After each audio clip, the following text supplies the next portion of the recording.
Just happy to be here today. It's a great opportunity for people to ask questions, to learn about what's going on with this, with the treatment plant and what are the plans. Here we're really talking about the commitment to the community. As you know, or maybe you may not know, Tidewater is extremely committed to serving the community, both being a responsible corporate good neighbor as well as being responsible environmentally. As you probably know, we're proposing a regional wastewater treatment and disposal facility. At build-out, we're going to be treating 1.45 million gallons per day of wastewater, which essentially would equate to about 5,000 homes. Going to allow us to eliminate existing septic systems in the area, and it's also going to allow us to treat the new development's wastewater in the area to a very high degree, essentially eliminating the need to build multiple community septic systems or individual septic systems.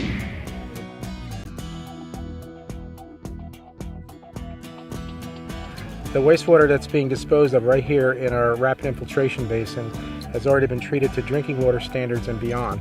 The native groundwater out in this particular area near Angola has a very high nitrate level. Our water that's going out there is actually 1/3 the level of the native groundwater, so we're actually diluting the groundwater here.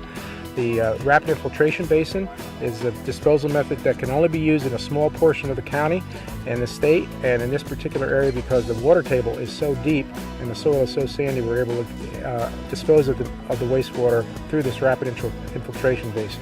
And this will be the kind of method, almost an exact prototype of what Wandendale will use in the first phases of construction.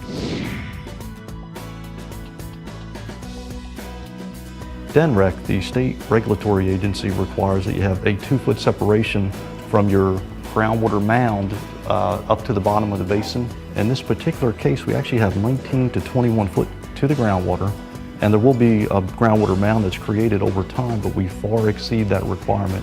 So there's a significant safety factor that's built into our RIB design. Area that we're going to serve in the beginning, all of the area in yellow is our potential customer base. So the region that we see in blue and some of the yellow is what we'll serve. We're going to start though to the Wandendale farm, where we have 350 acres of leased land for 50 years. And we're going to start by building a membrane bioreactor in phases to serve about 150,000 gallons a day. And that will be the equivalent of about 600 to 800 homes. It'll go into one or a couple of these cells, which are rapid infiltration basins, and eventually it'll build out for this whole site. And that because we have a state-of-the-art treatment plant, it's going to treat the drinking water standards. So even when it goes through the soil, by the time it migrates, according to our $1.5 million worth of studies, to the nearby areas, it'll take somewhere between 20 to 35 years. So it'll already be at drinking water standards even in that migration. Part of our facility also will have spray irrigation. We're going to do it on an on-demand basis, so when the farmer needs it, he'll be able to spray his crops.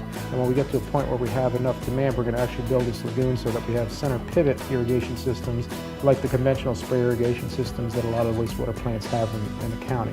But we're going to start with about 150,000 gallons, and we're going to use a combination of rapid infiltration basin disposal as well as spray irrigation on demand when the farmer needs it for his crops. We believe in reaching out to customers through different formats. We have brochures that we're handing out here today about wastewater treatment. We have newsletters and updates that we hand out to customers regularly.